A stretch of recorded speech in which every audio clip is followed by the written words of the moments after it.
Muito bom dia, queridos alunos. Sejam bem-vindos de volta no nosso curso intensivo de Direito Constitucional voltado para a nossa prova de delegado de Polícia Civil aqui do estado de São Paulo. Estamos avançando, estamos chegando na nossa penúltima aula. Bom dia, Josué, bom dia a todos aqueles que nos acompanham, pegando seu café. Ontem já foram dormir com o Constitucional, estou acordando com o Constitucional, né? Não precisa nem dar bom dia nessas circunstâncias. Mas a gente está aqui firme e forte, é uma preparação realmente intensiva, que a gente acaba se desgastando um pouquinho mais, né? Principalmente vocês, aluno Johnny, seja muito bem-vindo, né? Mas é aquilo, né? Não tem como a gente fugir disso. Quanto mais a gente estudar, mais a gente se preparar, melhor vai sair a nossa nota, mais chances nós teremos de ser aprovados. E eu tenho certeza, senhores, que no futuro muitíssimo breve os senhores estarão aqui no estado de São Paulo, exercendo essa nobre atividade de delegado de polícia. Fechado, Givanildo? Muito bom dia. Vamos lá? Vamos começar? Vou jogar uma vinhetinha, vou baixar a vinheta para a gente poder dar seguimento ao conteúdo. Senhores, nessa nossa quinta aula do curso, desse nosso curso intensivo, eu vou conversar com os senhores sobre controle de constitucionalidade. Controle de constitucionalidade é uma matéria que tem um altíssimo índice de incidência em provas para delegado de Polícia Civil? Altíssimo não. Tá? Se nós formos pensar em outras carreiras jurídicas, magistratura, Ministério Público, procuradorias, isso aparece bastante, muito mais. É quase uma certeza de que 10 questões, 2 questões pelo menos, serão de controle de constitucionalidade. Até brinco que eu não me recordo da última prova que eu vi de concurso público para essas carreiras que não caísse ao menos uma questão. A regra é que caia 2, às vezes 3, até mais questões. É uma matéria muito importante. Para a gente aqui, que está estudando para delegado de Polícia Civil, é uma matéria também importante, mas que não vai, pode aparecer na nossa prova 2, 3 questões? Pode, mas a regra é que apareça uma, no máximo 2. Então, aparece, mas não é a mais importante. Ali a teoria da Constituição, os direitos fundamentais vão aparecer mais. Por conta disso, eu separei um encontro desse nosso curso intensivo para falar sobre o controle. É importante? Sim, senão não teria escolhido essa matéria para nós tratarmos de um curso intensivo. Mas é suficiente, uma aula é suficiente, tá bom? E nessa aula eu também vou fazer um recorte, óbvio que eu poderia conversar com os senhores aqui horas a fio sobre o controle de constitucionalidade, seria um prazer.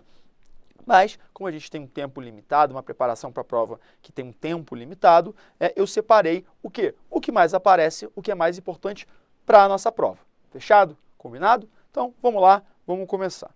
Senhores, bem pontapé inicial, só para recordar, rememorar com os senhores, o que é o controle de constitucionalidade?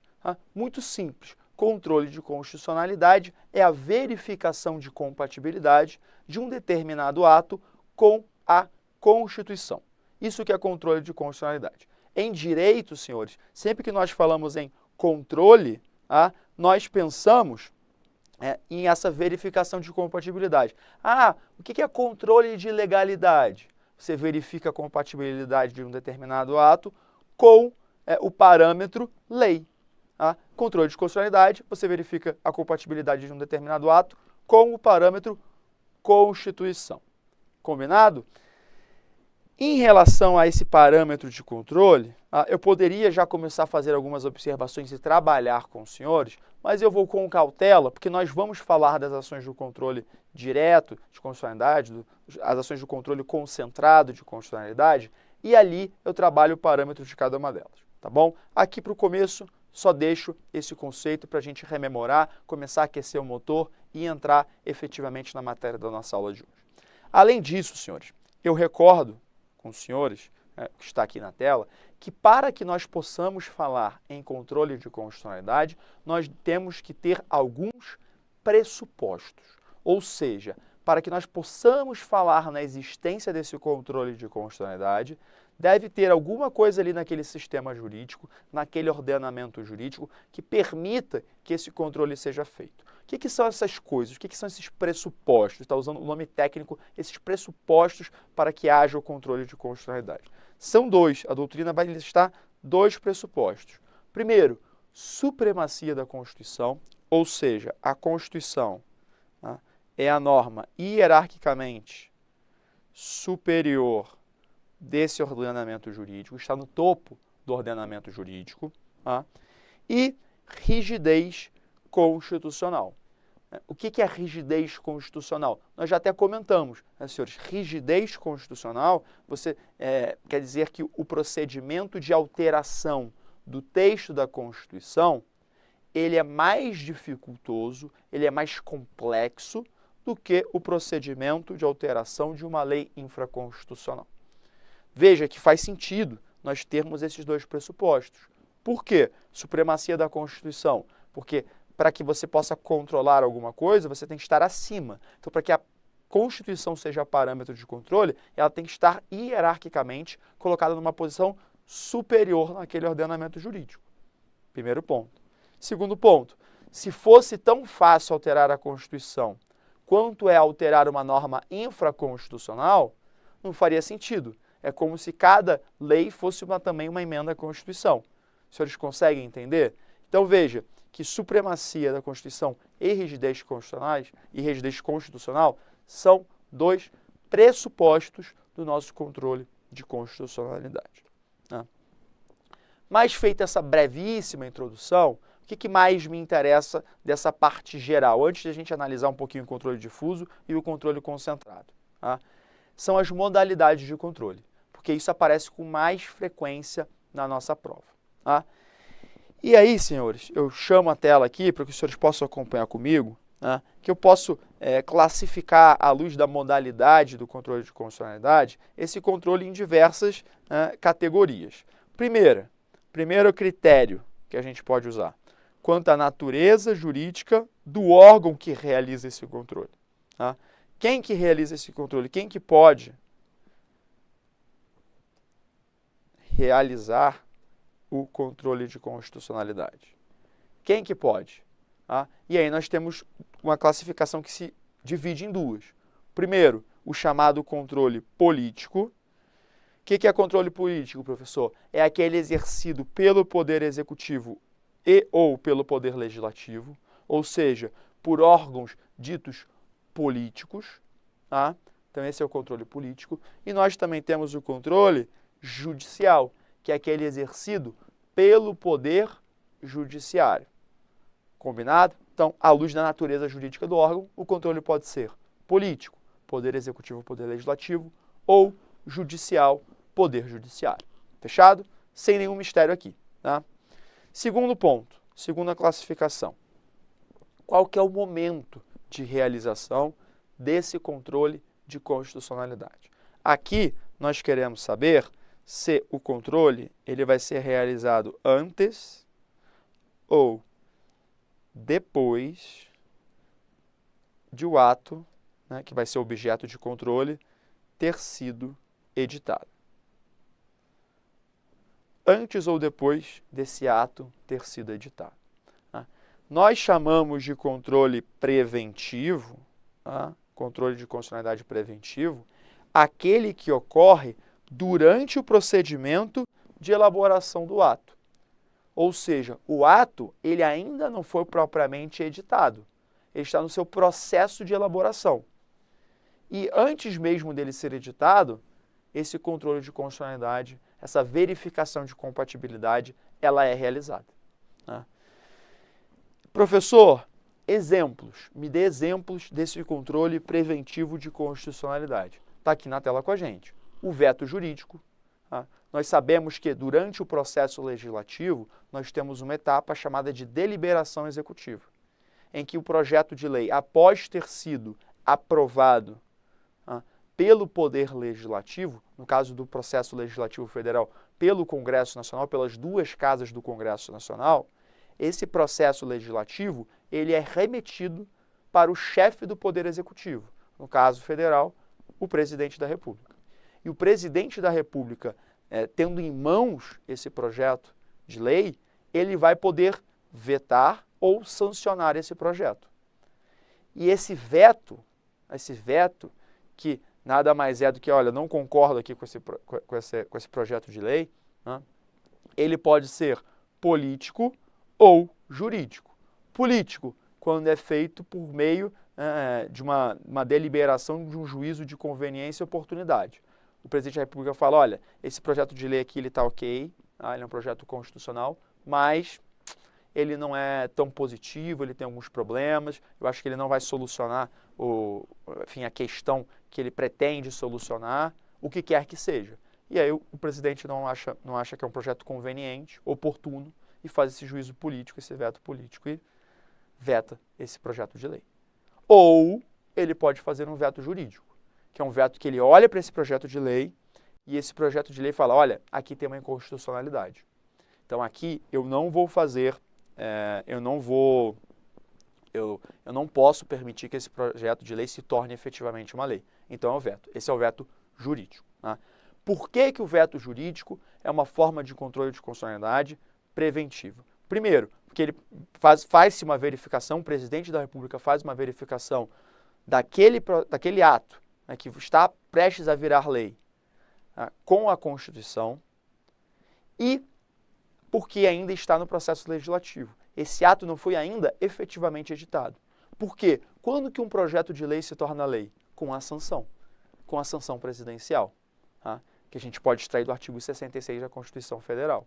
Então veja que aqui, antes desse projeto de lei se tornar lei, desse ato efetivamente ser editado e entrar em vigor e produzir seus efeitos, é feito um controle de constitucionalidade. Tá? Parecer negativo da Comissão de Constituição e Justiça, exatamente a mesma coisa, só que aqui, logo antes da deliberação, num projeto de lei, logo antes da deliberação do Congresso Nacional, votação, aprovação desse projeto de lei pelo Poder Legislativo, antes desse projeto ele passa por comissões específicas, dentre elas a Comissão de Constituição e Justiça. E essa comissão, senhores, ela vai emitir um parecer sobre a constitucionalidade ou não do projeto de lei.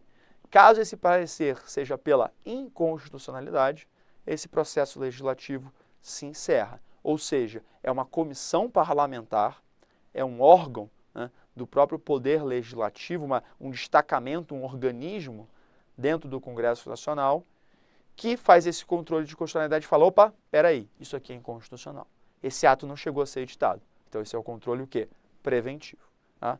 Nós também temos, excepcionalmente,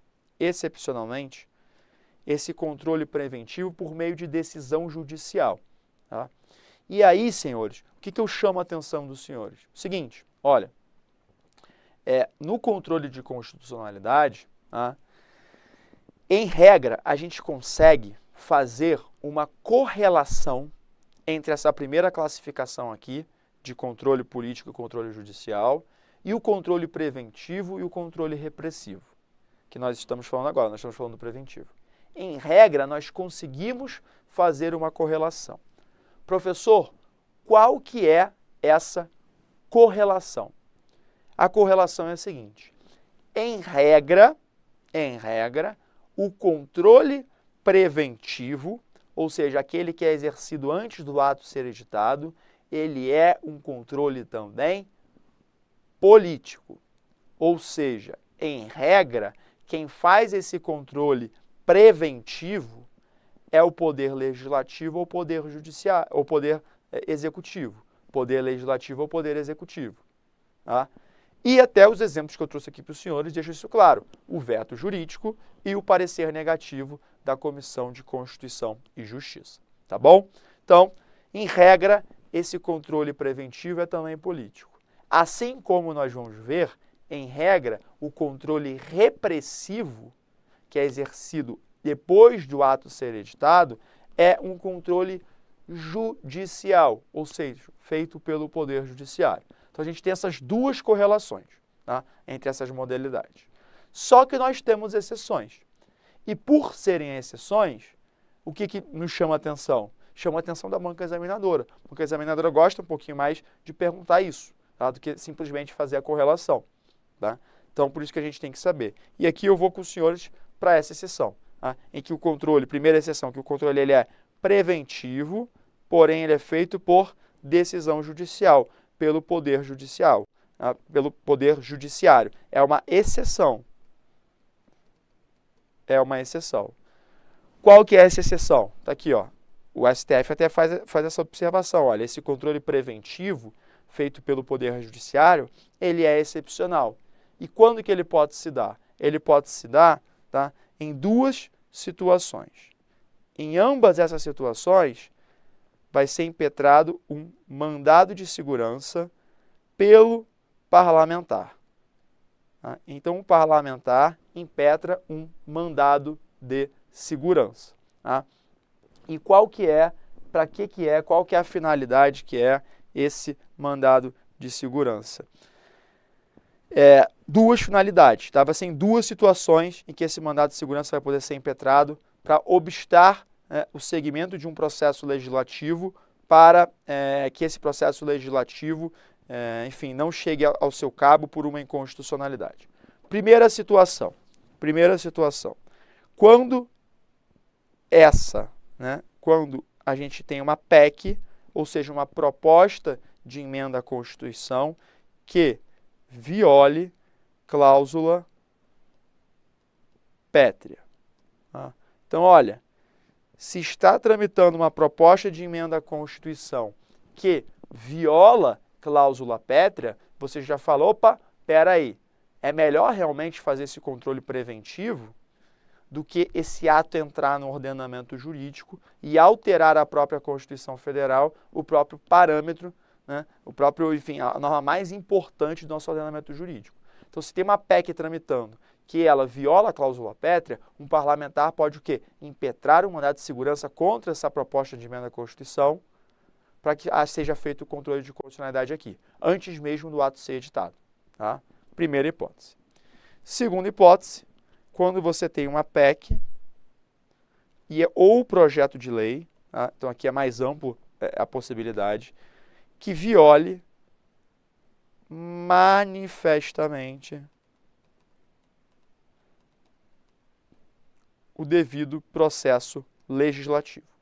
Ou seja, tem uma violação ao processo legislativo. Tá? Então são essas as duas hipóteses. Tá certo?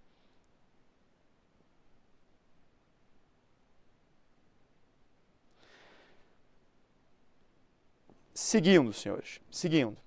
O controle de constitucionalidade, ele também pode ser repressivo, que é aquele que ocorre posteriormente à edição do ato, tá? Após a conclusão do processo legislativo, como está aqui para nós. Tá?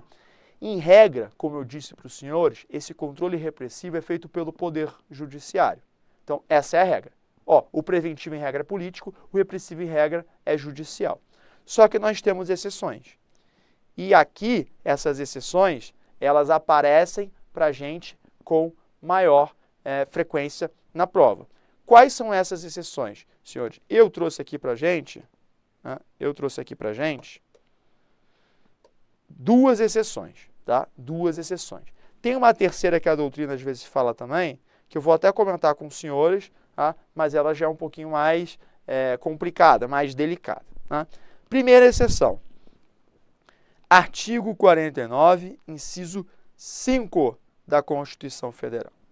Senhores, caso os senhores olhem para a Constituição, abram a Constituição no artigo 49, inciso 5 da Constituição, os senhores vão ver que o Congresso Nacional ele pode sustar um ato normativo que exorbite dos limites de uma delegação legislativa. Tá? O que é isso? Como é que funciona isso? Vamos lá, vou explicar para os senhores. Tá? Senhores, nós temos a possibilidade de edição de leis delegadas no nosso ordenamento jurídico. Tá? Há essa possibilidade. O artigo 68 da Constituição Federal permite que o Poder Legislativo delegue competência legislativa para o chefe do Poder Executivo. Tá? Então, olha, eu, Poder Legislativo, posso editar leis e eu vou lá e delego sobre uma determinada matéria, tá, uma competência minha para que o chefe do Poder Executivo, o presidente da República, no caso federal, que ele efetivamente exercite essa função legislativa, que ele efetivamente edite essa lei chamada lei delegada, porque o Poder Legislativo foi delegado naquele ponto do Poder Legislativo para o Poder Executivo. Fechado? Então, tem essa possibilidade de delegação. Cumprido alguns requisitos, artigo 68, há essa possibilidade de delegação. O que acontece aqui? Vamos desenhar para entender melhor. Tá? Essa delegação ela é feita por meio de uma resolução. Uma resolução editada pelo Congresso Nacional. E delega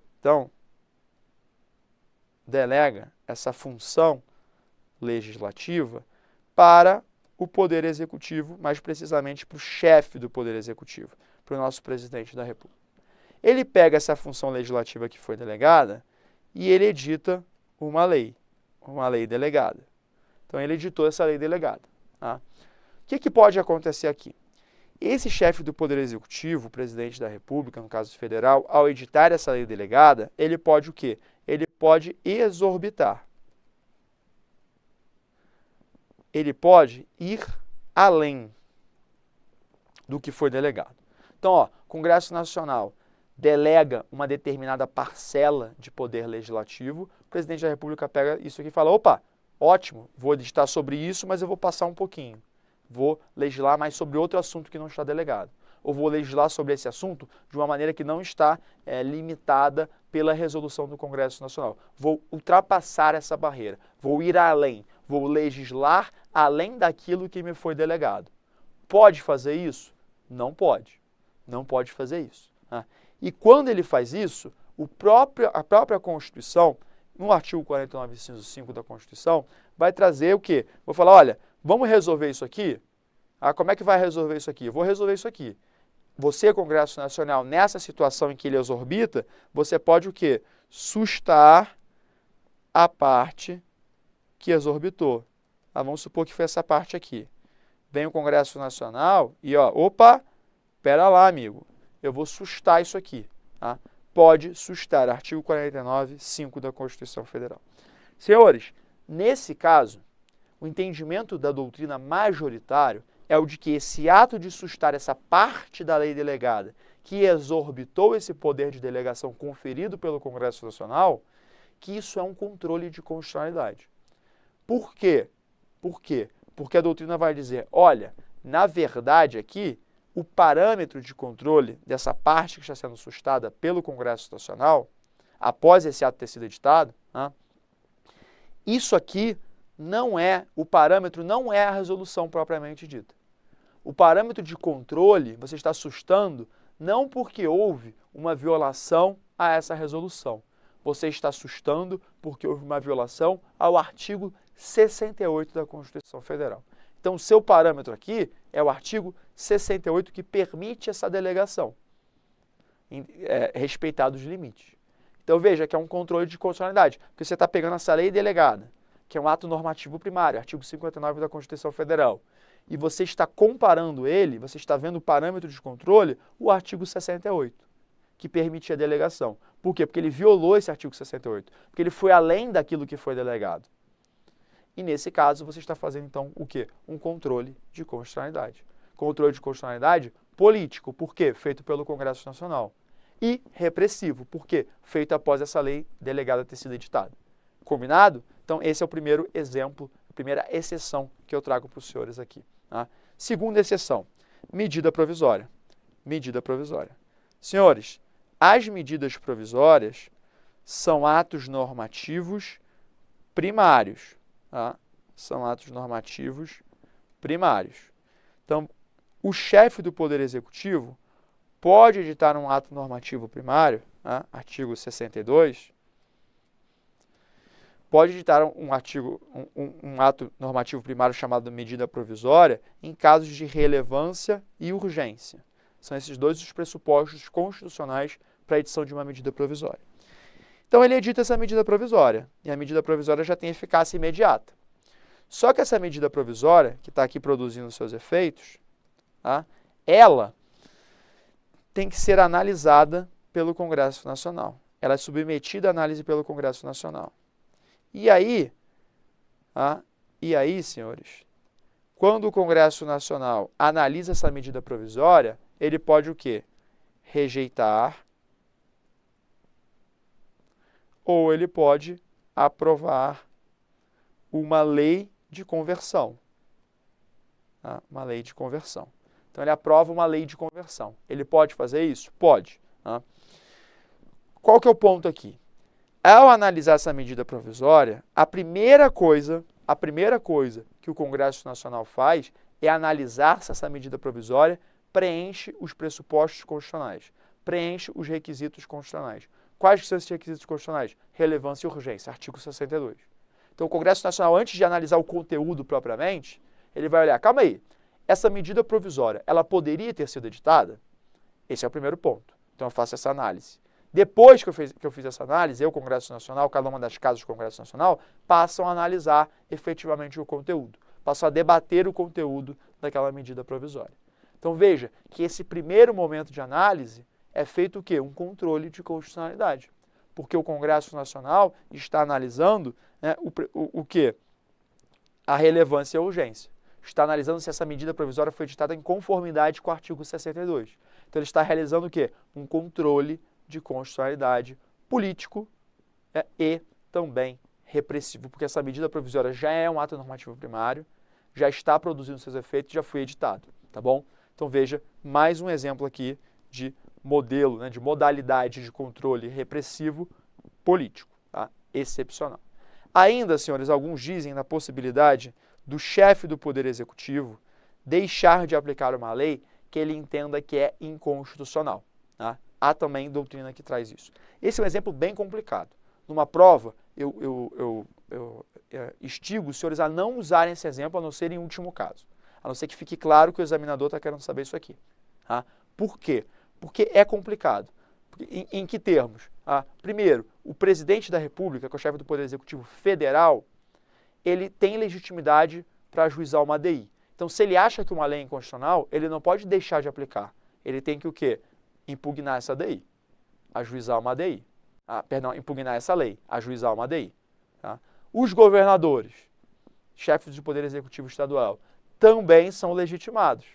Também são legitimados. Então, esses governadores, se eles acham que eles não concordam aqui com essa lei, eles têm que o quê? Ajuizar uma ADI. Tá? Então, sobrariam, na verdade, os prefeitos, que, de fato, eles não têm essa legitimidade ativa para o ajuizamento de uma ADI, para impugnar uma lei. Tá? Não tem, eles não têm. O artigo 103 não traz os prefeitos. Então, sobrariam os prefeitos. Tá? Mas mesmo aqui no caso dos prefeitos, é discutível se ele poderia simplesmente deixar de aplicar uma lei. Até porque nós sabemos que a administração pública está vinculada ao princípio da legalidade administrativa.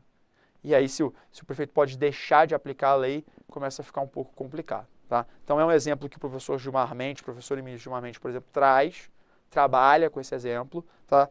É um exemplo que uma boa parte da doutrina acaba replicando, mas é um exemplo um pouco mais complicado. Tá? Então, usa só em último caso. Tá? Na sua prova objetiva foi o que apareceu? Beleza.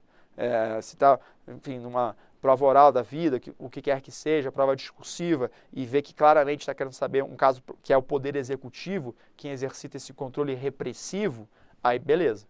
Tá? Mas se me perguntasse assim de primeira, eu daria primeiro os dois exemplos.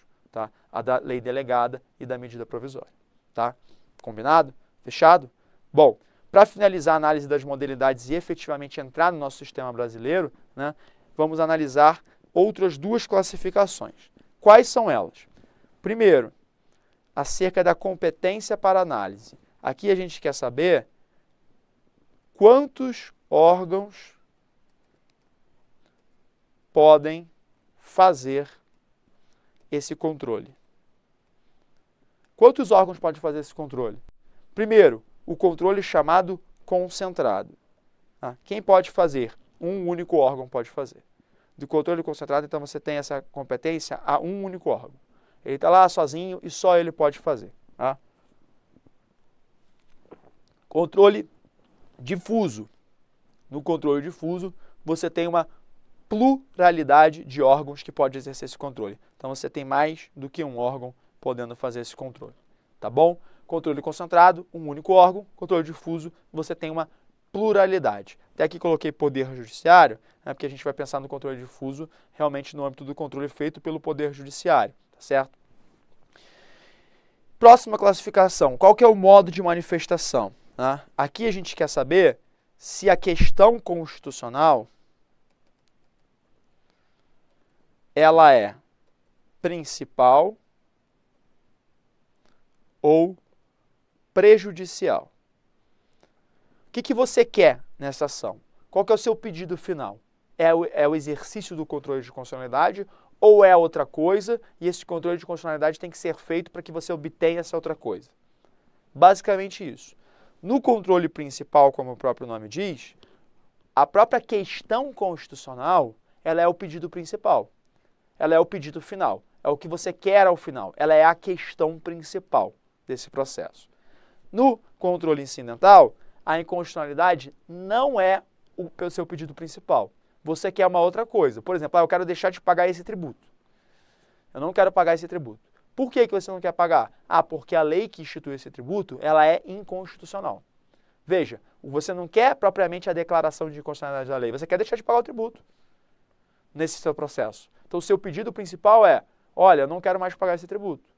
Mas, para você não pagar esse tributo, o Poder Judiciário vai ter que ir no caminho nesse processo, dar uma olhada e analisar se essa lei que foi editada, instituindo esse tributo, é ou não constitucional. Tá? Veja que aí já é uma questão prejudicial, o controle incidental. O controle é feito incidentalmente no processo. Ele não é a questão principal, é uma questão prejudicial. Aqui você tem que analisar antes de analisar o mérito, né, o pedido final, tá? Mas você analisa antes, tá? Você não analisa como sendo o pedido final. Fechado? Combinado? Vamos lá. Agora sim que as coisas vão ficar mais animadas. Né? Agora que a gente já esquentou os motores, as coisas vão ficar mais animadas. Que agora a gente vai tratar um pouquinho sobre o nosso sistema brasileiro. Como a Constituição da República Federativa do Brasil tratou, né, como ela trouxe o controle de constitucionalidade. Senhores, a nossa Constituição, ela adotou um chamado sistema eclético. Por quê? Porque ela previu um sistema de controle concentrado, né, principal, ou seja, um controle que é feito por um único órgão e que a questão analisada, a questão de constitucionalidade ali é analisada como questão principal do processo, ou seja, você tem um processo só para analisar a constitucionalidade ou não de um determinado ato que está sendo impugnado.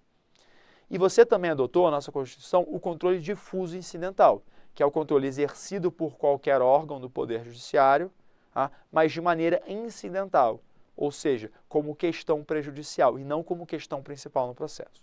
Então, nós adotamos esses dois modelos. A gente não seguiu somente um modelo, a gente trouxe os dois, a gente combinou, a gente fez um sistema eclético.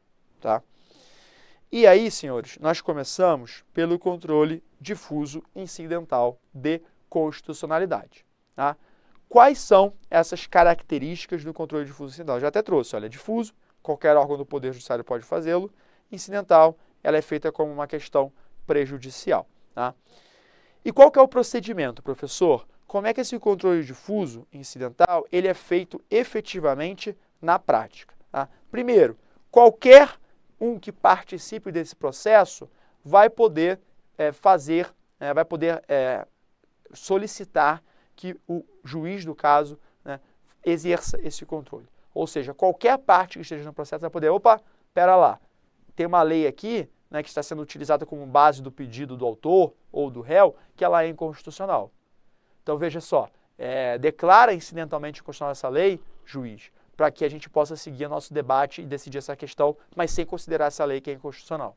Tá? Ou seja, qualquer uma das partes, autor, réu, terceiro interveniente, Ministério Público, como custos iuris, ou como autor, ou como réu, tá? O próprio juiz de ofício pode, analisando um processo, vou decidir uma questão, veja, caramba, essa lei aqui ela é inconstitucional.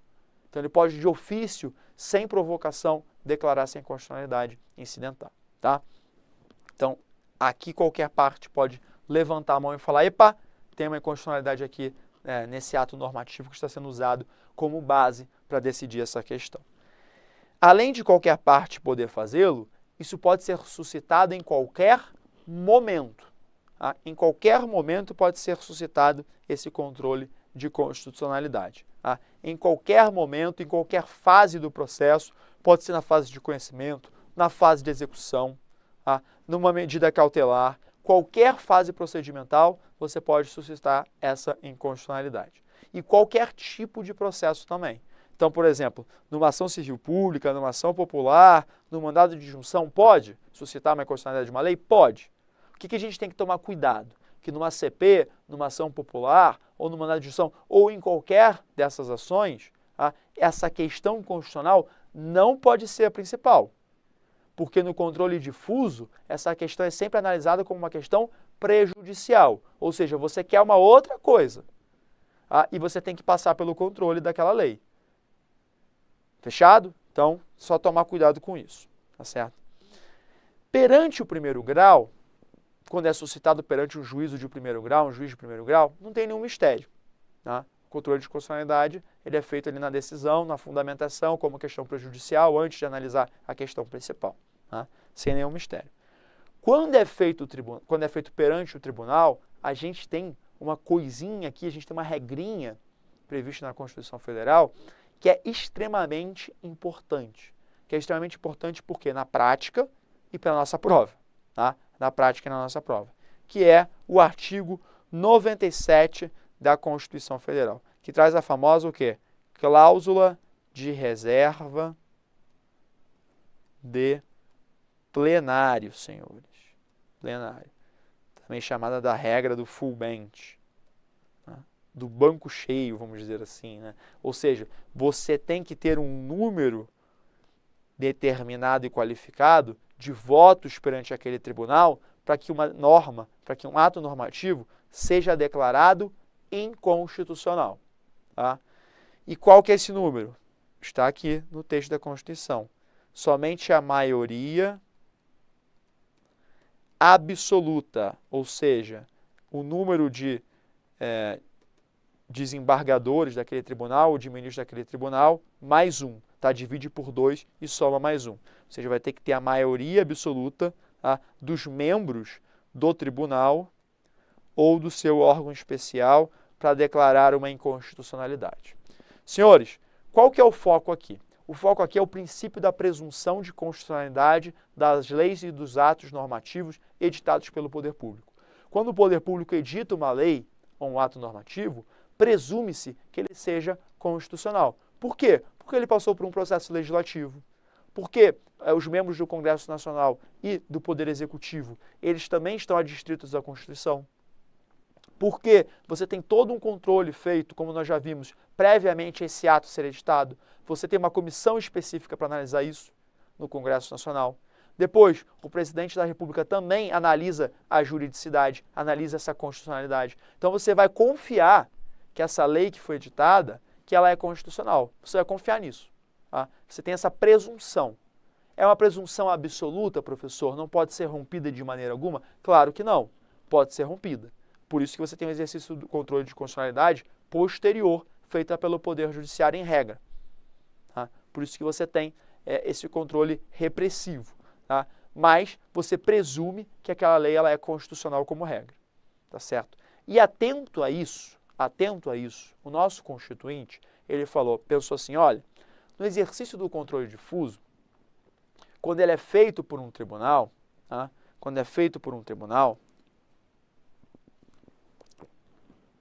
Você tem o risco desse tribunal começar a decidir que uma lei é inconstitucional pelos seus órgãos fracionários e que isso gere jurisprudência.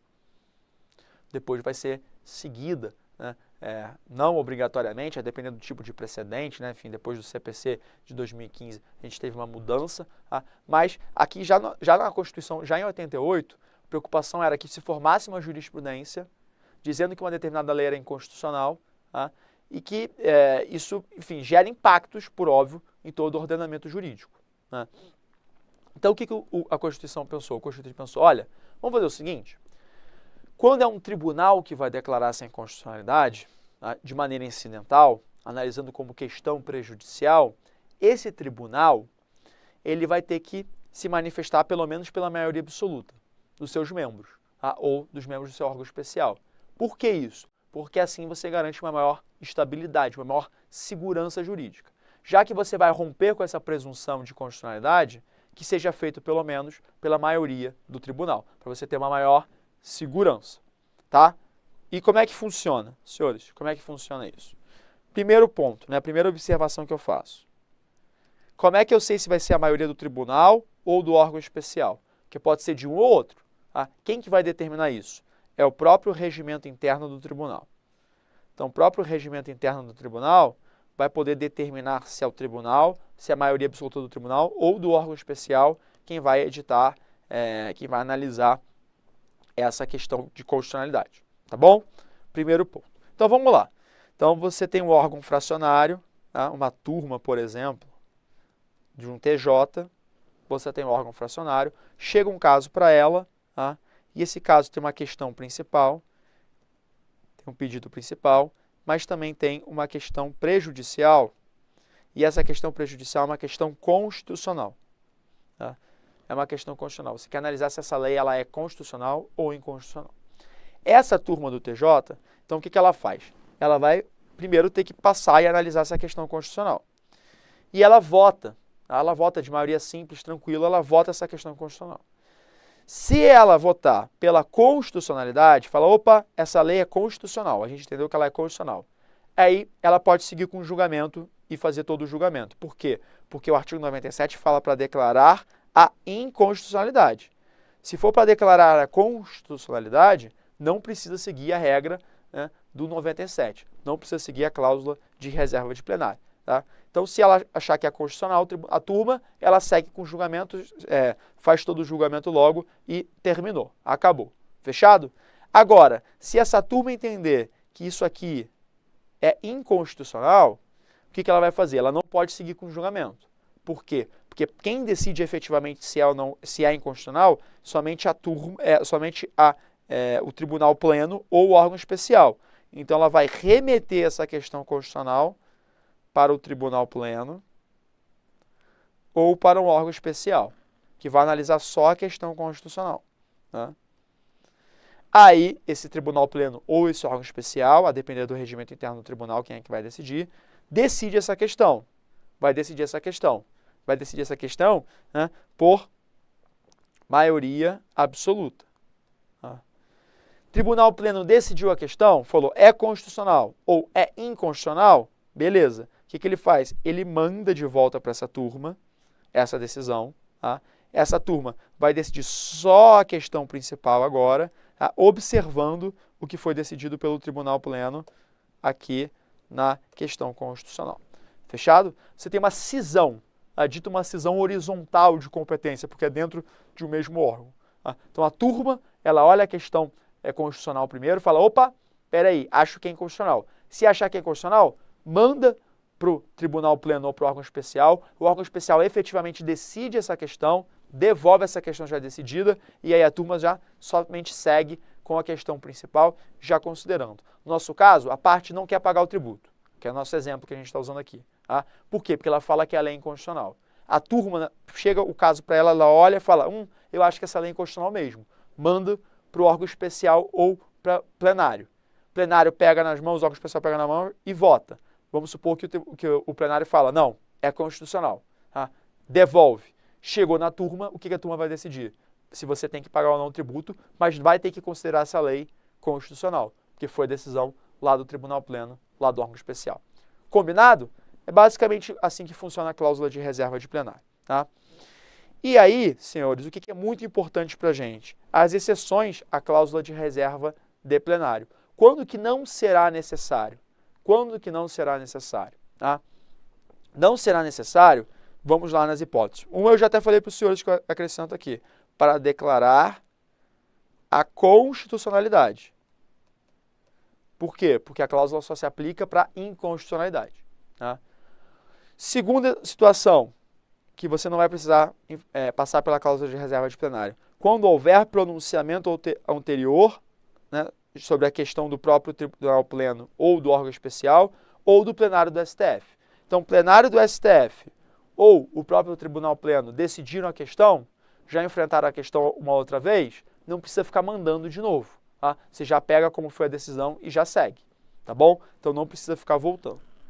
Decisões cautelares, próximo exemplo, é uma situação em que também você não precisa remeter. Então, o tribunal precisa tomar uma decisão rápida, uma decisão séria, uma decisão cautelar, ele vai poder considerar, por exemplo, uma lei inconstitucional nessa cautelar, sem precisar remeter para o tribunal pleno ou para o órgão especial. Tá? Não recepção, outra situação também que não vai se aplicar a cláusula de reserva de plenário. Por quê? Porque a não recepção, ela opera no campo da existência.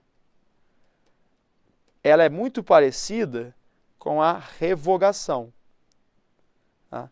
Por quê? Porque o nosso parâmetro, nosso objeto de controle, tá? O parâmetro de controle é posterior. Foi editado posteriormente. Então, aqui você usa o critério temporal.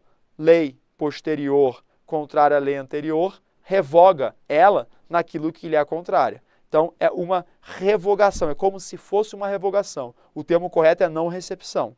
Tá? O termo correto é não recepção. E na não recepção, você não está dizendo que aquela lei ela é inconstitucional. Você está dizendo que ela não foi recepcionada. Então, por isso, não se aplica a cláusula de reserva de plenário. Jurisprudência tranquila do Supremo Tribunal Federal. Então, até agora, a gente tem o quê? A declaração de constitucionalidade.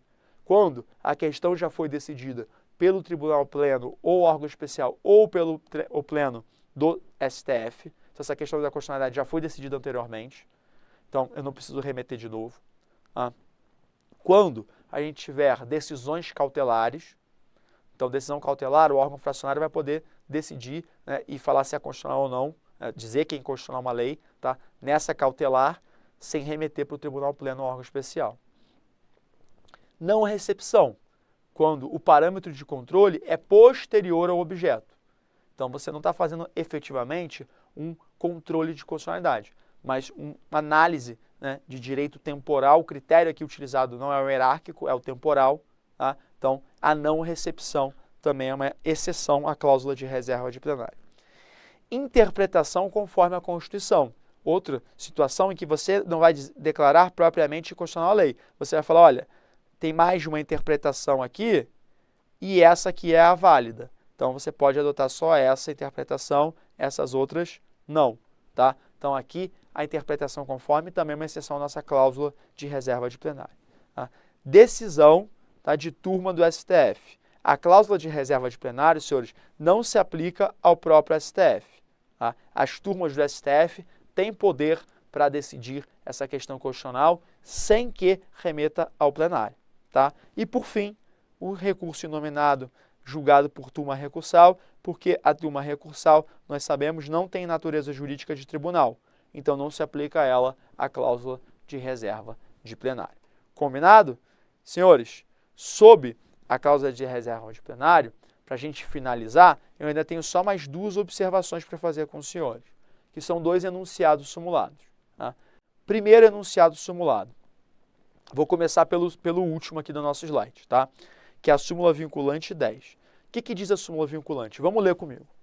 Viola a cláusula de reserva de plenário a decisão de órgão fracionário de tribunal que, embora não declare expressamente a inconstitucionalidade de lei ou ato normativo do poder público, afasta sua incidência no todo ou em parte. Senhores, o que está dizendo aqui essa súmula vinculante? Olha, você, órgão fracionário de tribunal, você pode olhar para uma situação e falar o seguinte, falar, cara, eu não vou declarar expressamente a inconstitucionalidade dessa lei. Sabe o que eu vou fazer? Eu vou simplesmente deixar de aplicá-la. Eu considero ela inconstitucional, mas eu não declaro isso expressamente. Eu só deixo de aplicar. Pode fazer isso? Né? Pode fazer isso sem observar a cláusula de reserva de plenário? Não pode. Não pode. Por isso foi editada a súmula vinculante 10. Falando, olha, órgão fracionário, se você deixar de aplicar, afastar a incidência de um ato normativo, no todo ou em parte, ainda que você não declare expressamente a inconstitucionalidade, o que você está fazendo? Você está fazendo isso de maneira tácita. E você não pode fazer isso. Você tem que respeitar a cláusula de reserva de plenário. Tá? Senhores, esse enunciado de súmula vinculante 10 aparece muito em prova de concurso público. Prova objetiva aparece demais. Então tem que lembrar. Tá? Não pode se esquecer da súmula vinculante 10. Combinado? Não podemos nos esquecer desse enunciado. Então, Então, se um órgão fracionário só afasta a incidência sem declarar expressamente a inconstitucionalidade, não importa, ele está cometendo aqui uma violação à cláusula de reserva de plenário ao artigo 97 da Constituição Federal. Combinado? Próximo entendimento e último entendimento para a gente já avançar na nossa matéria, né? Senhores, enunciado de súmula, da súmula do STF 513. Vamos ler comigo. A decisão que enseja a interposição de recurso ordinário ou extraordinário não é a do plenário que resolve o incidente de inconstitucionalidade, mas a do órgão que compete o julgamento do feito. Senhores, eu vou até voltar no nosso slide aqui, porque esse nosso esquema vai nos ajudar, tá? Eu vou dar uma limpada nele, mas esse nosso esquema aqui vai nos ajudar.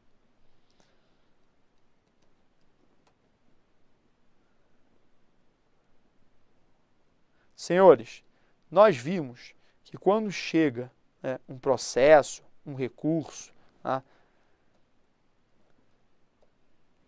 na turma, em uma determinada turma, tá, se ele tem que analisar uma questão de constitucionalidade, o que ele faz? Ele primeiro faz uma votação simples para decidir se ele acha que isso aqui é constitucional ou inconstitucional. Se esse órgão fracionário acha que é inconstitucional, o que ele tem que fazer pela cláusula de reserva de plenário? Mandar para o Tribunal Pleno ou para o órgão especial.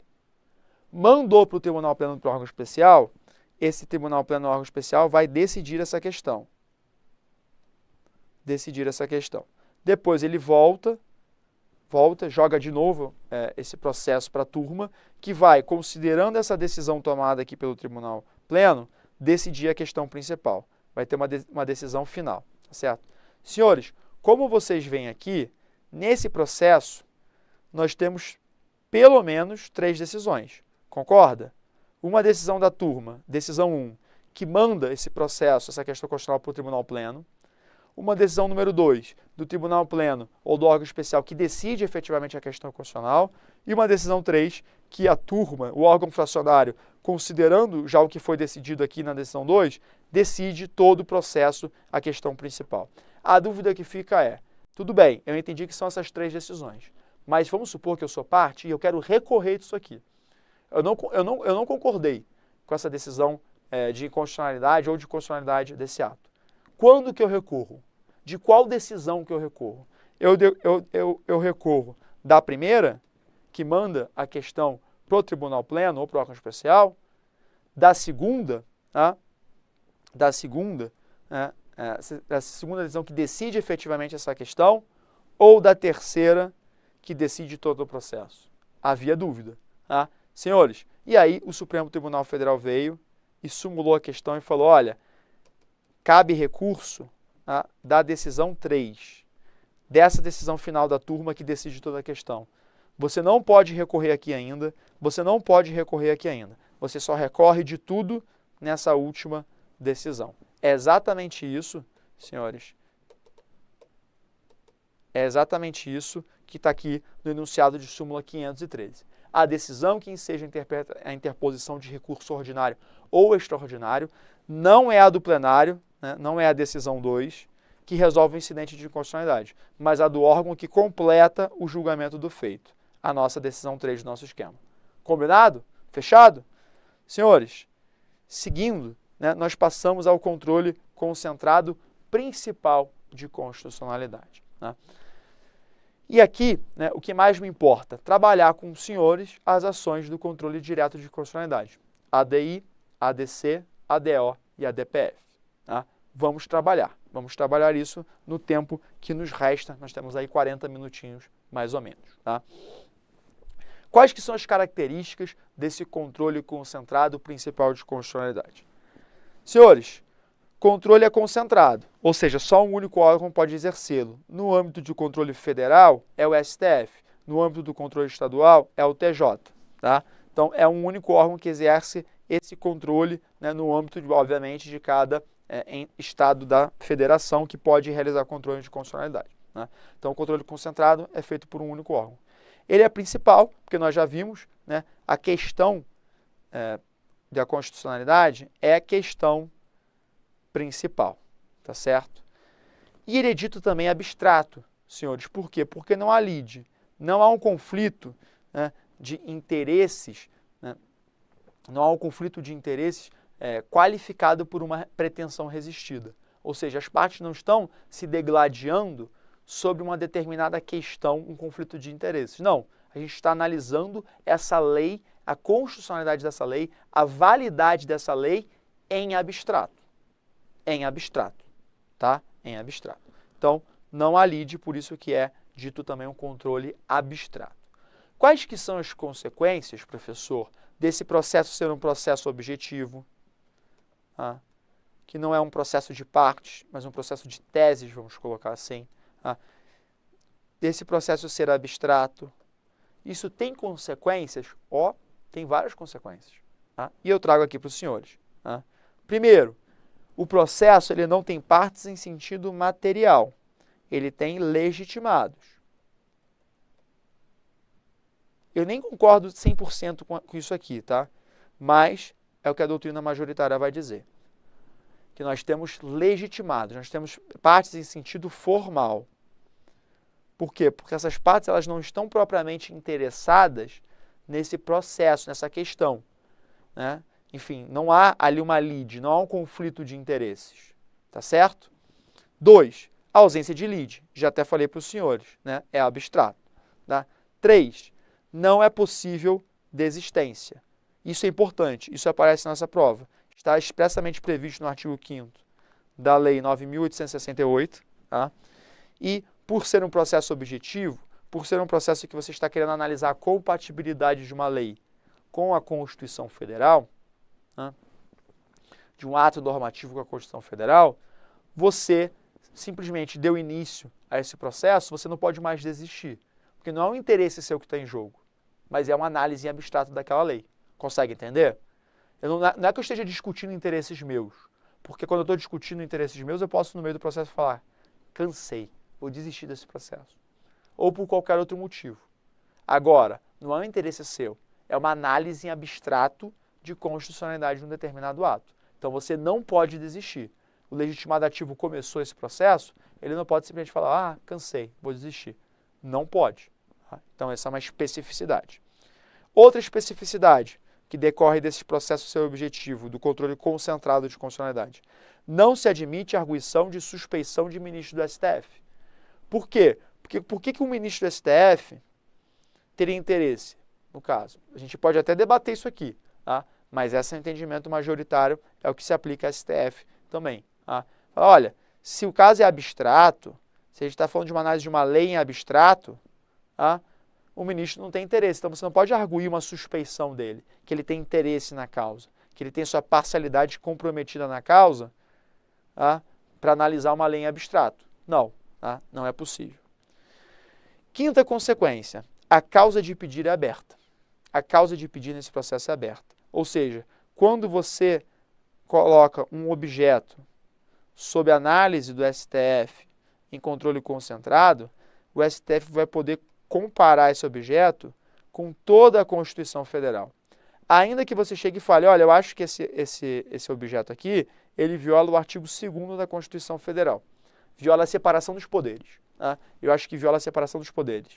Então esse é meu argumento. O STF analisa a questão e fala, olha, a separação dos poderes não viola, tá? Não viola, mas viola o artigo 18, viola o princípio federativo. Tá? Então, quando você submete um objeto ao controle do STF, num controle concentrado, ele pode usar toda a Constituição como parâmetro. Ele vai analisar esse objeto frente a toda a Constituição. Ele não está adstrito, ele não está limitado pela causa de pedir do legitimado que deu esse início a esse processo. Tá? Por fim, são ações de natureza dupla. Tá? Ou quando você analisa um objeto e você diz que você foi pedido para declarar inconstitucional esse objeto, você olha e fala, não, eu rejeito esse pedido. Automaticamente, o que você está fazendo? Está declarando constitucional. E o contrário também é verdadeiro. Foi pedido para você declarar constitucional um determinado objeto, o STF olha e fala, não, ele não é constitucional, então eu julgo improcedente, eu rejeito o seu pedido. Automaticamente o que ele está fazendo? Está declarando inconstitucional. porque o seu pedido era de declaração de constitucionalidade, tá bom? Então existe essa natureza dúplice. Senhores, a gente vai entender melhor essas características analisando cada uma das ações.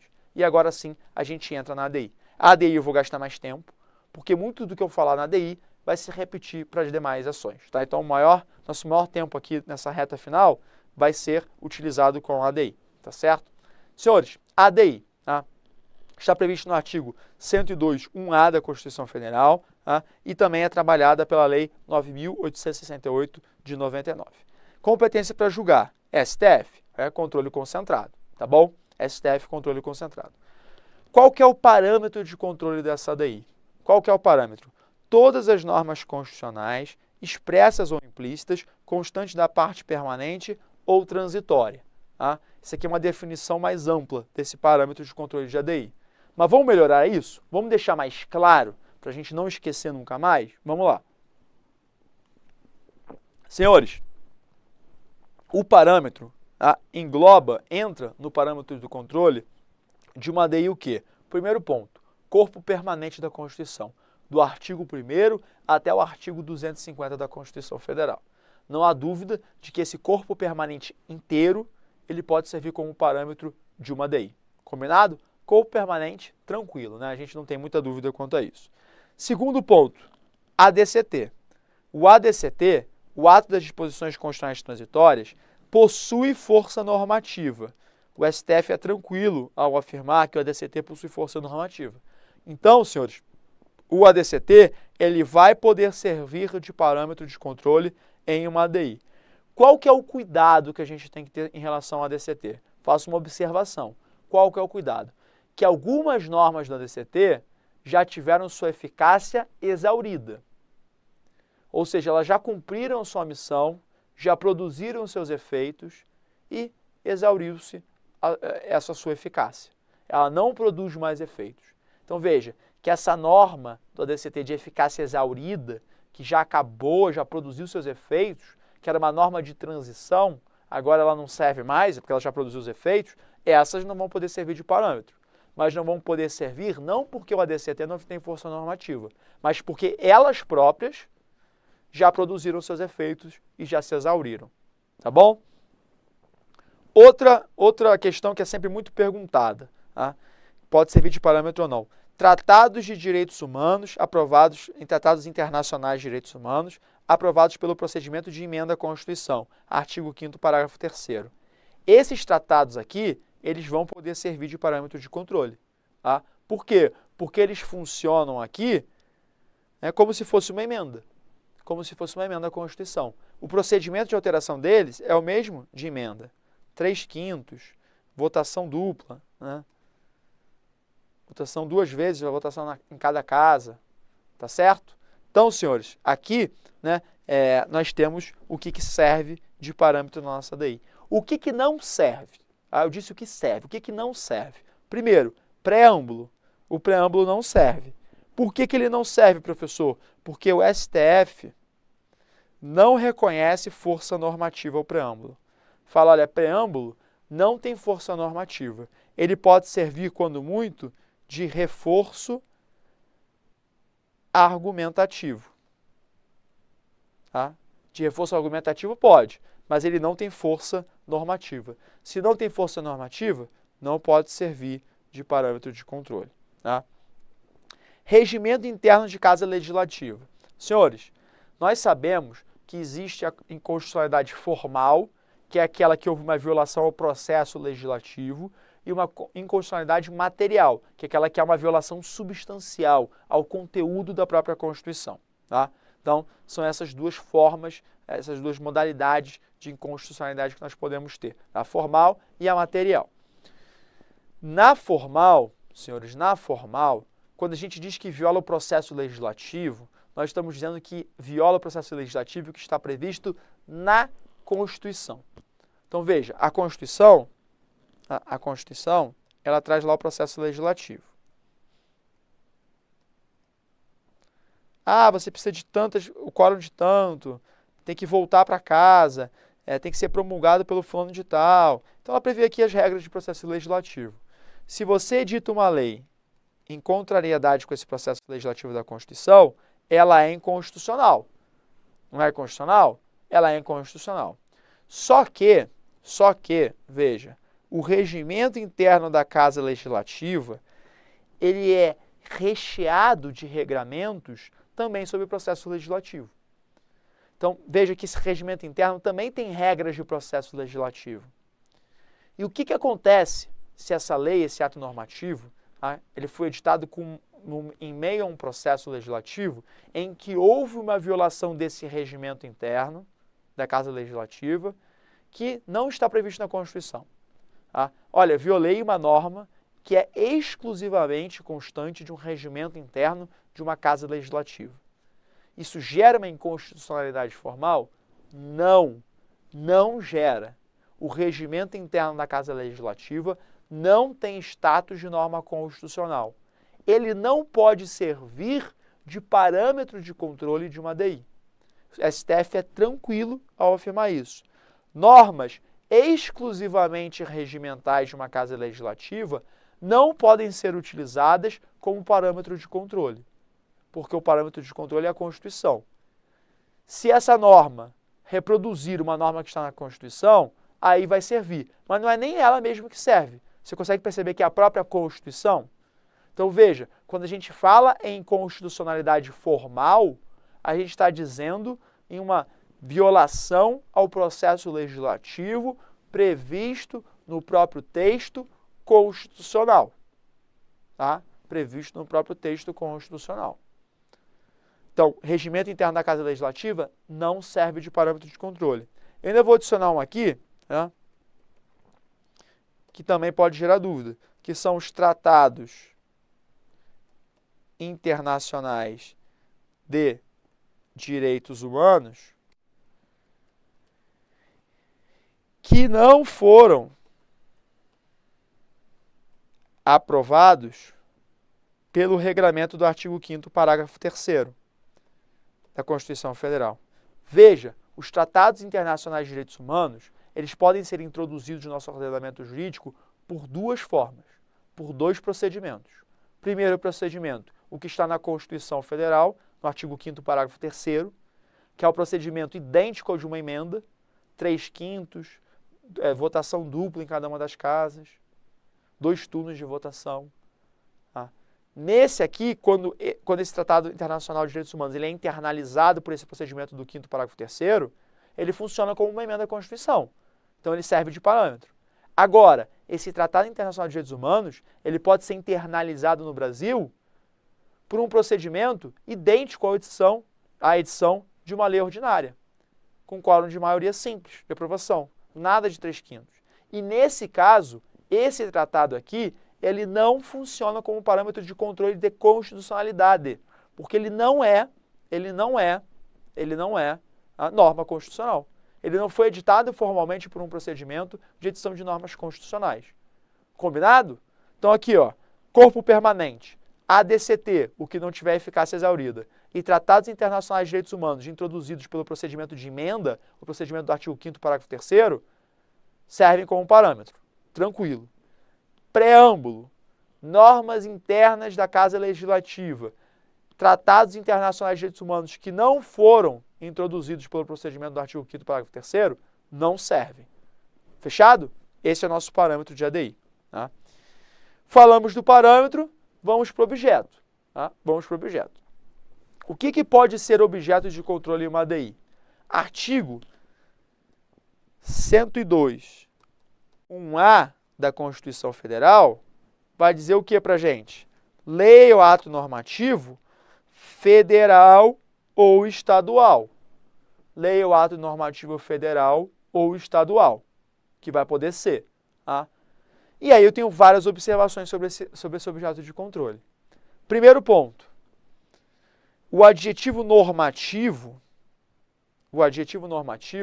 ele se aplica somente ao ato e não à lei. A lei, já diz o STF, não precisa ser normativa. Ela não precisa ser geral e abstrata. Nós temos algumas leis que são de efeitos concretos. Isso é a regra? Não, é excepcional. Tá? Não é bem correto você falar numa lei de efeitos concretos. Não deveriam existir leis de efeitos concretos, mas existem. E quando for editada uma lei, ainda que ela seja de efeitos concretos, essa lei vai poder ser objeto de uma ADI. Tá? O que precisa ser normativo, ter esse caráter normativo, geral e abstrato, é o ato.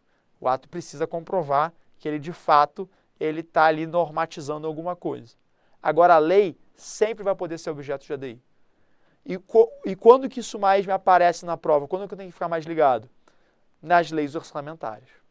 As leis orçamentárias, elas não têm um conteúdo normativo propriamente dito. Elas são leis de efeitos concretos, tá? Em alguma medida. E essas leis orçamentárias podem ser objeto de uma ADI. Podem perfeitamente ser objeto de uma ADI. Não precisa ser uma lei normativa. É lei ou ato normativo. Combinado? Primeira observação. Segunda observação.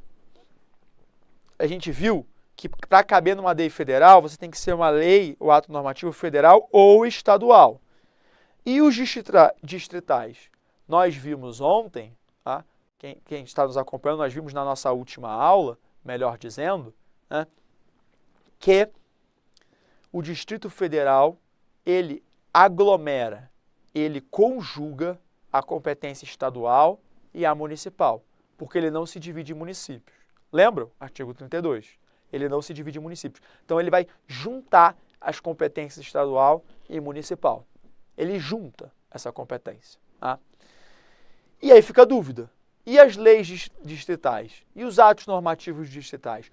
Podem ser objeto de ADI ou não? Ou não?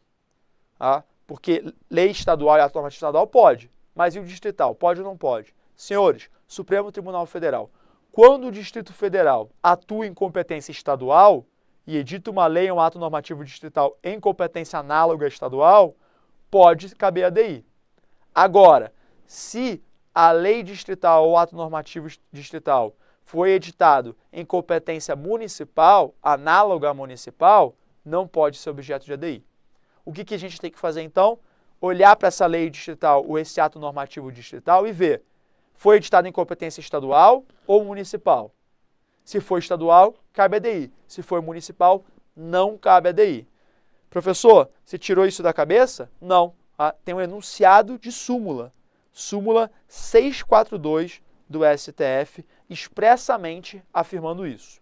Combinado? Então aqui, ó, súmula, enunciado de súmula, a gente tem que o quê? Ficar mais atento. Por quê? Porque aparece mais em prova.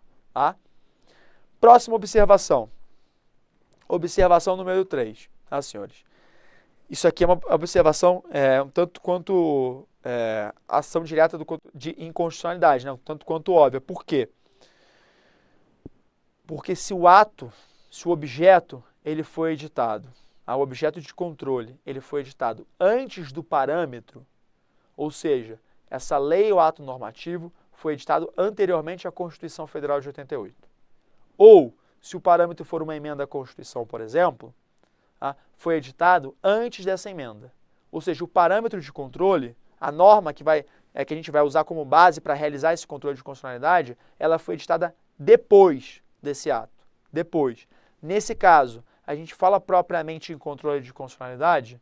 Não. O STF não diz isso. O STF diz que a gente vai fazer uma análise de recepção ou não recepção.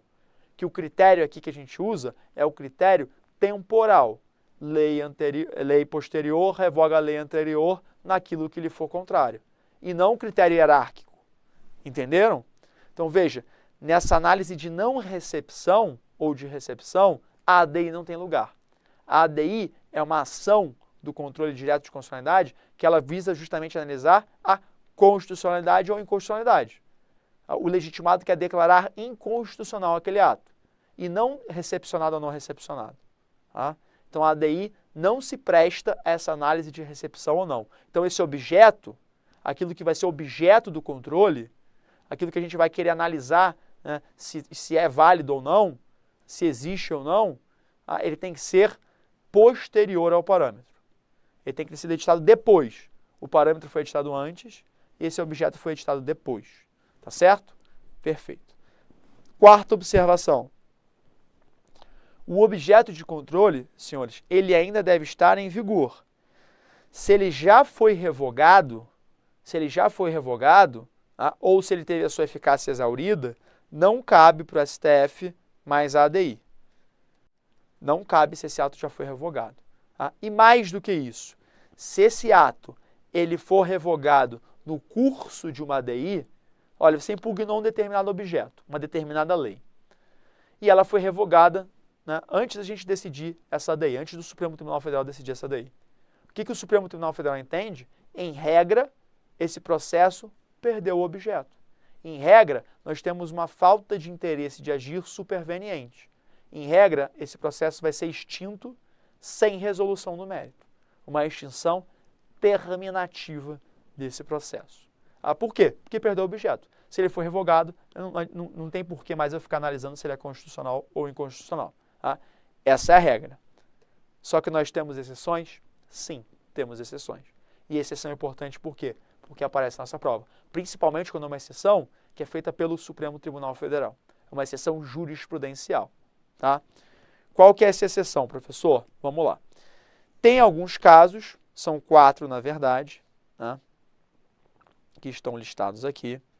São 4 casos em que a revogação desse objeto, tá, no curso do processo não vai acarretar na extinção terminativa desse processo. Quais são os casos? Primeiro, fraude processual. Quando quem editou o ato percebe que é melhor revogar para conseguir manter os efeitos anteriores desse ato, tá, e fala assim, olha, vou fazer o seguinte, eu vou revogar aqui, porque pelo menos eu garanto o que já aconteceu. Porque a declaração de inconstitucionalidade, ela produz efeitos ex tunc, ou seja, lá desde o começo. Desde que o ato foi editado, você não considera que ele produziu efeito nenhum. Tá? Nenhum, tá certo? Então, esse é o primeiro ponto. Fraude processual. Então, o que a pessoa faz? Ela fala, olha, eu estou correndo o risco aqui de declarar inconstitucional e de voltar tudo como era. Então, eu vou fazer o seguinte, vou revogar aqui porque eu garanto pelo menos o passado. Então, você está fraudando a jurisdição constitucional. Você está buscando resguardar alguns efeitos do ato, tá, com medo de que essa declaração de constitucionalidade extirpe todos eles, acabe com todos eles. Tá? Exemplo, uma lei que traz uma vantagem pecuniária para os deputados estaduais de uma determinada Assembleia Legislativa, que é inconstitucional. Isso é impugnado em ADI. O que eles pensam? Olha, a gente já recebeu aqui uns valores, já recebeu uns valores ao longo de um tempo. Vamos fazer o seguinte, vamos revogar essa lei, porque aí a gente já não corre o risco de perder pelo menos o que foi no passado. A gente garante o que a gente já ganhou. Isso é fraude processual. Tá? E aí o processo não vai ser extinto. Primeiro caso. Segundo caso, quando o conteúdo é repetido em essência em outro ato normativo. Óbvio, né, senhores? A gente tem uma lei A, ela está sendo impugnada numa ADI. No meio dessa ADI, é editada uma lei B que revoga a lei A, só que ela tem o mesmo conteúdo, exatamente o mesmo conteúdo. Vocês conseguem perceber que o problema aqui persiste? Que não faz sentido eu extinguir essa ADI? Não faz sentido? Tá? Então aqui, nesse caso, quando o conteúdo é repetido na lei revogadora, essa ADI vai seguir. Qual que é a observação? O que tem que tomar cuidado? Que o legitimado ativo vai ter que o quê? Emendar essa ADI. A petição inicial fala, ó, vou incluir aqui a lei B também. Revogadora, tá? Tem que ter esse cuidado, tá bom? 3. O julgamento é realizado sem comunicação prévia da revogação. Ou seja, o STF não sabia que revogou, foi lá e julgou. Pô, vamos aproveitar? Vamos aproveitar o que a gente já fez aqui? Melhor, né? E a gente aproveita, tá certo? 4. E aí a 4 já é uma genérica, né? Quando persistir utilidade na prestação jurisdicional. Como você vê, já é um guarda-chuva para as outras 3 primeiras situações. Que nas outras 3 primeiras situações, o que aconteceu? Persistiu a necessidade do julgamento. Tá? Então, são esses as 4 exceções. Senhores, como a gente está com o tema apertado, vamos analisar o parâmetro e o objeto de cada uma das ações, tá? Que geralmente é o mais importante, é o que mais nos serve aqui. Então, vimos qual que é o parâmetro da ADI. Qual que é o parâmetro e o objeto da ADI? Vamos olhar agora para a ADC, para a ação declaratória de constitucionalidade. Tá? Qual que é o parâmetro de controle da ADC? toda a Constituição, tá? No parâmetro, a gente não tem diferença. O parâmetro aqui de controle, ele é igual ao da ADI, tá? Ele é igual ao da ADI, tá certo? O que que difere? O que que difere? O objeto. No objeto, a gente tem uma diferença. Por quê? Porque o artigo 102.1a da Constituição Federal vai falar que é cabível a ADC somente para leis e atos normativos federais. Ou seja, senhores, não cabe ADC para impugnar lei e ato normativo estadual. Fechado? ADI, federal e estadual. ADC, só federal. Só federal. Tá? Essa é a diferença entre ADC e ADI. Senhores, e o que é muito importante na ADC? Tá? O que é muito importante para a nossa prova a gente lembrar na ADC? Isso aqui. Tá? Que a ADC, nós já até conversamos isso, em regra, as leis e atos normativos, elas têm a presunção de constitucionalidade. Falamos quando estávamos tratando da cláusula de reserva de plenário. Presume-se que elas sejam constitucionais, que elas tenham sido editadas em conformidade com o texto constitucional. Tá certo? Então, para que você tem uma ADC? Se você já tem essa presunção. Para que eu quero declarar a constitucionalidade de um ato? Se ele já se presume constitucional. Só uma declaração de constitucionalidade pode afastar essa presunção. Qual que seria a utilidade da ADC? Conseguem perceber que aqui a gente tem uma questão? Senhores, a utilidade da ADC é a seguinte. Ela vai poder ser ajuizada, ela vai poder ser, ter seu início, ela tem a sua finalidade, tá, para afastar insegurança jurídica ou estado de incerteza. Ou seja, embora as leis e atos normativos eles tenham essa presunção de constitucionalidade, embora as leis e atos normativos eles tenham essa presunção de constitucionalidade, há, naquele caso específico, uma insegurança, uma incerteza se de fato aquela lei específica ou aquele ato normativo específico é mesmo constitucional. Você está no estado de incerteza. E aí, senhores, o que a gente precisa saber e ficar muito atento. Na ADC, para você ser cabível essa ADC, para você abrir a via da ADC, a ação declaratória de constitucionalidade, não basta que exista uma incerteza subjetiva. A própria parte está em dúvida. Falou, olha, caramba, será que isso aqui é constitucional? Estou achando que não, hein? Vou ajuizar uma ADC. Pode? Não.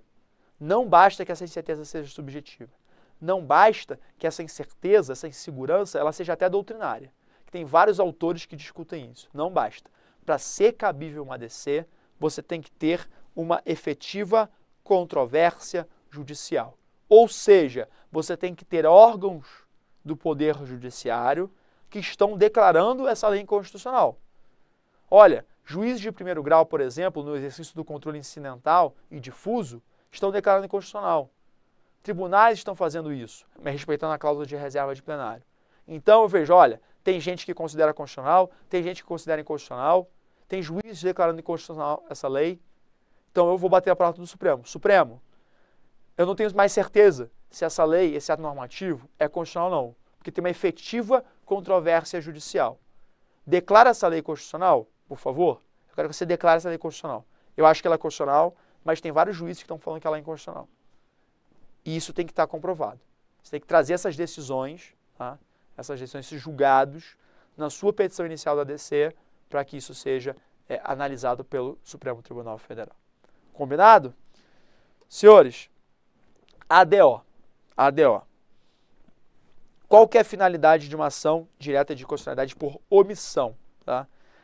Você pode violar, senhores, a Constituição tanto por uma ação, você edita um ato ou faz alguma coisa que viola a Constituição, quanto por uma omissão.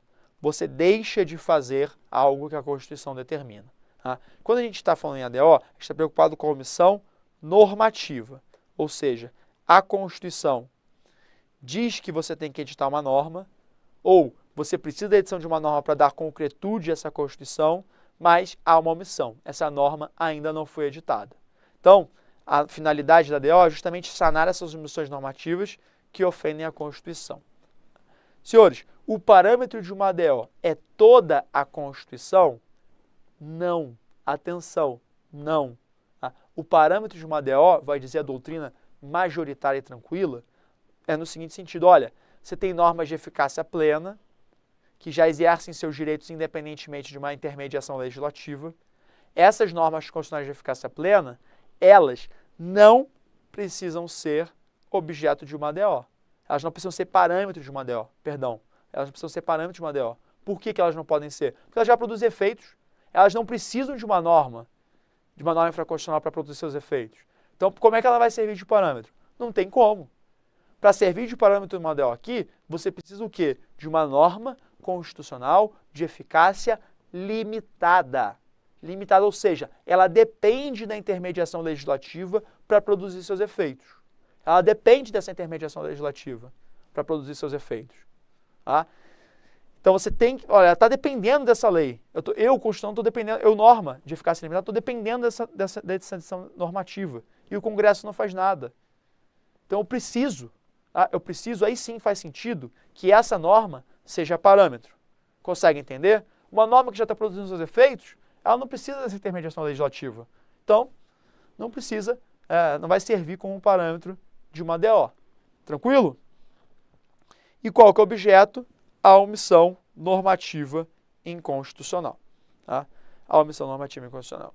A observação que eu faço, senhores, é que essa omissão ela pode ser total, ou seja, nada foi editado, nenhuma norma foi editada, ou parcial. Ou parcial. Tá? Quando for parcial, em alguns casos, o STF vai dizer, olha, a fungibilidade entre a ADI e a ADO. Por que há essa fungibilidade? Porque, veja, você editou a norma, só que ela é incompleta. Ficou faltando alguma coisa. Então, você tem um agir. Então, você pode atacar por uma ADI. Mas você também tem um não agir, porque ela foi incompleta. Você pode atacar pela ADO. O Supremo Tribunal Federal vai falar aqui que, nesse caso, para atacar essa omissão, isso é fungível. Tá? Isso é fungível. Pode caber tanto a ADI quanto a ADO. Então, na omissão parcial, tem essa fungibilidade entre a ADI e a ADO. Por quê? Porque houve uma ação, só que essa ação ela acabou violando a Constituição, porque ela não foi completa. Ao mesmo tempo que há uma omissão parcial. Então, essa omissão parcial também abre para a ADO. Então, abre a ADI e a ADO. Consegue enxergar que nessa parcial você pode ir pela ADI ou pela ADO? Tá? Nem vou aprofundar muito aqui, tem algumas situações que eu até falo, olha, cuidado, que a ADI nesse caso pode não ser tão adequada. Mas para a nossa prova a gente não precisa entrar nesse nível. Tá? Aqui é saber que um agir incompleto, um agir normativo incompleto, pode dar aso a uma ADI ou uma ADO nesse caso. Tá bom?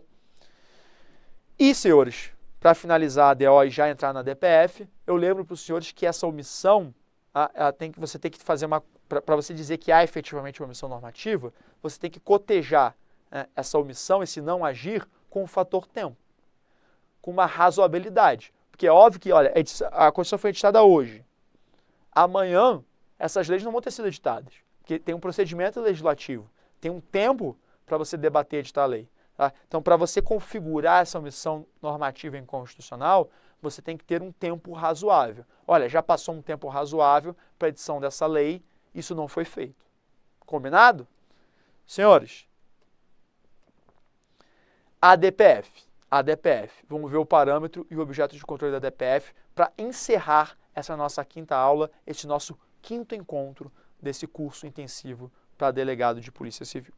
Senhores, a ADPF vai dizer o seguinte. Tá? Primeiro, qual que é o parâmetro de uma ADPF? A gente vai tirar do próprio nome da ADPF. São os preceitos fundamentais. Professor, o que são preceitos fundamentais? Quais são esses preceitos fundamentais? São normas que veiculam os valores de especial importância na Constituição. Tá? Você vai pensar valorativamente, axiologicamente, ou seja, questão de valor, tem certas normas que protegem valores de maior importância. Tá? Nem todos os valores detêm a mesma importância, alguns são mais importantes. Então, a gente vai chamar de preceito fundamental aquelas normas que veiculem, protejam valores de maior importância. isso é preceito fundamental. Professor, adorei a definição, entendi perfeitamente. Tá, mas e aí, concretamente, no mão na massa, quais são esses valores? Eu quero saber se eu precisar, em algum momento da minha vida, analisar uma DPF, eu quero saber qual que seriam esses preceitos fundamentais. Quais que seriam esses preceitos fundamentais? Senhores, doutrina majoritária vai listar as seguintes normas constitucionais como sendo preceitos fundamentais. Tá?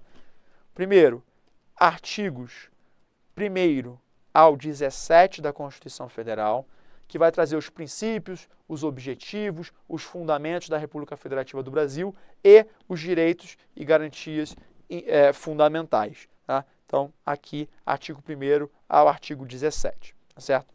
Além disso, doutrina majoritária vai falar os princípios sensíveis que nós vimos na última aula, que são aqueles que permitem, né, a intervenção federal, princípios sensíveis, tá? Todos os que estão listados ali também são valores e preceitos fundamentais. Então, podem servir como parâmetro de controle em uma DPF. Tá? Além disso, nós temos as cláusulas pétreas, do artigo 60, parágrafo 4º da Constituição Federal, que também são considerados os preceitos fundamentais. Fechado? Então, aqui, senhores, a doutrina majoritária vai falar, isso aqui com certeza é preceito fundamental. Aqui a gente tem uma zona de certeza de que essas normas são preceitos fundamentais que podem dar aso, servir de parâmetro ao ajuizamento de uma DPF. Mas mais me importa aqui, em relação à DPF, no objeto. Por que, senhores, o objeto de controle de uma DPF, tá? Enquanto a gente viu que o parâmetro ele é mais restrito do que de uma ADI, do que de uma ADC, por exemplo, é verdade, são só preceitos fundamentais, é mais restrito o parâmetro. Mas o objeto da DPF é muito mais amplo. É muito mais amplo. Tá? E por ser mais amplo, a DPF vai ser cabível em situações tais em que a ADI e a ADC não são cabíveis. Tá? É mais amplo esse parâmetro. Como é que eu sei que é mais amplo, professor? Artigo 1º da Lei 9.882 de 99. O que diz a Lei 9.882 de 99? Que qualquer ato ou omissão do poder público vai poder ser objeto de uma ADPF. Tá? Qualquer. Logo, eu chamo a atenção para os senhores que vão poder ser objeto de uma DPF. Leis e atos normativos federais, estaduais, municipais, que até agora nenhuma das ações de controle direto conseguia impugnar leis e atos normativos municipais, a DPF consegue, tá? E distritais. Esses distritais aqui não importa se em competência estadual ou municipal, tá bom? Então é mais amplo. Aqui nós já notamos que é mais amplo. Outra coisa, atos normativos secundários, por exemplo, regulamentos, tá? Regulamentos, os atos normativos secundários, não podem ser objeto de ADI, não podem ser objeto de ADC, mas podem aqui de ADO. Né? Atos editados antes da promulgação da Constituição Federal. Como a gente está falando em arguição de descumprimento e não de inconstitucionalidade, a DPF se presta a analisar, por exemplo, a não recepção de um ato. Então, para a DPF aqui, vai caber para não recepção, diferente da ADI, que nós vimos que não cabe. Tá? Outra situação que a DPF tutela que não cabe em ADI nem ADC, atos individuais e de natureza concreta. Por exemplo, um ato administrativo. Tá? É perfeitamente possível ser objeto de uma ADI. Tá? Atos jurisdicionais. O STF vai dizer que a DPF é cabível para questionar decisões judiciais e interpretação judicial de norma constitucional, coisa que a ADI não seria cabível. Tá? Implementação de políticas públicas pode ser impugnada por a DPF? Pode. Omissões? Também pode, tá? Está até claro aqui. Então, senhores, veja que o objeto de uma DPF é bastante amplo. Tá? Bastante amplo. E aqui, só para os senhores nunca mais esquecerem, tá? Na prova dos senhores, caso batam branco, tá certo? É só vocês organizarem essas ações aqui por ordem alfabética, né? O C vem antes, o I vem antes, depois, o P vem depois, tá? E aqui você vai completando, olha, federal, federal, estadual, federal, estadual e municipal. Tá? O cabimento, você vê que vai só aumentando, da ADC para a DPF, só vai aumentando. Sai do federal para o federal, estadual e municipal. Tá? Aquele macetinho bobo, mas que pode te salvar na prova, tá? Na hora do desespero. Tá certo?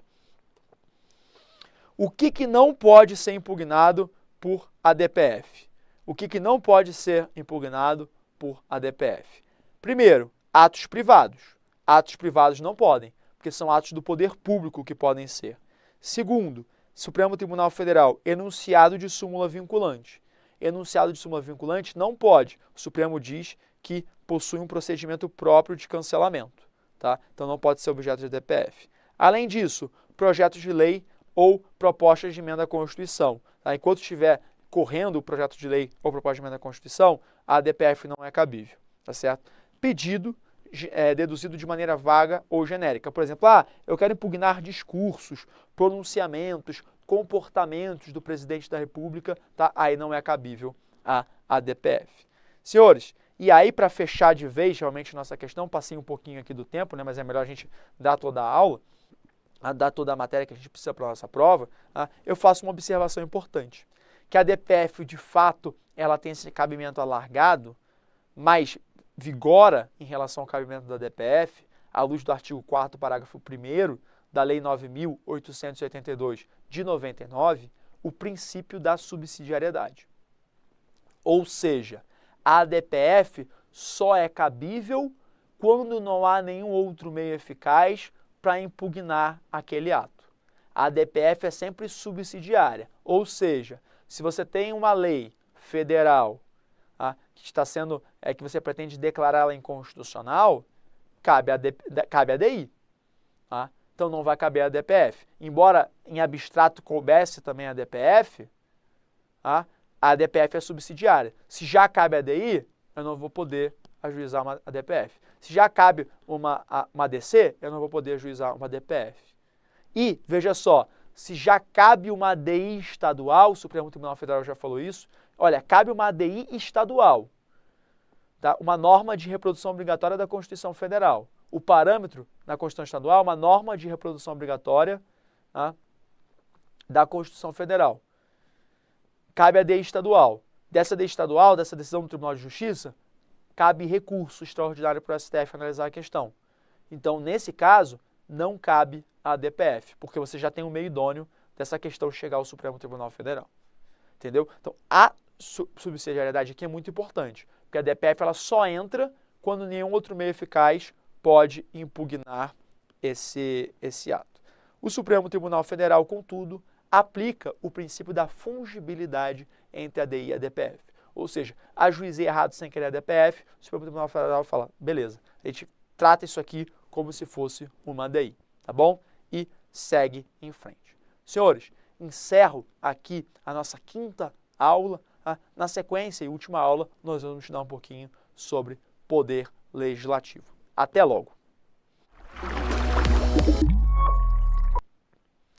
Queridos alunos que nos acompanham ao vivo, né? Bom dia Ronald, bom dia Evelyn, certo? Na sequência a gente vai dar uma pausinha aqui, 10h30 a gente entra ao vivo com a nossa última aula sobre poder legislativo. Aproveita para beber uma água, para descansar, fazer um lanche, né? Que a gente já volta com a nossa aula. Perfeito? Espero os senhores aqui daqui a 22 minutinhos, né? A gente passou um pouquinho do horário, então 10h30 em ponto, eu estou aqui ao vivo para a gente tratar sobre poder legislativo. Combinado? Até daqui a pouco, senhores.